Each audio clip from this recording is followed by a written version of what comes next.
தமிழ்நாட்டில் நடந்த நீட் தேர்வுக்கான அனைத்து கட்சி கூட்டத்தை எப்படி பார்க்குறீங்க? தமிழ்நாட்டில் நீட் தேர்வு இருக்கவே கூடாது, இருக்கவே கூடாது, இருக்கவே கூடாது என்று முதலாக குரல் கொடுத்து போராடியவன் ராமதாஸ், பாட்டாளி மக்கள் கட்சி.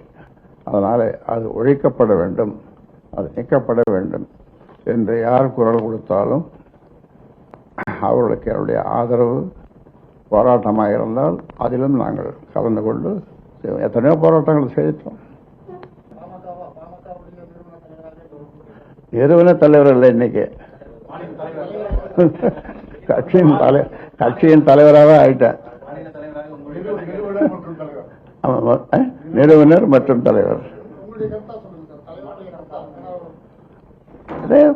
சொல்லுங்க. அதேதான், நீட் தேர்வு என்று ஒன்று இருக்கக்கூடாது, ஒழிக்கப்பட வேண்டும்.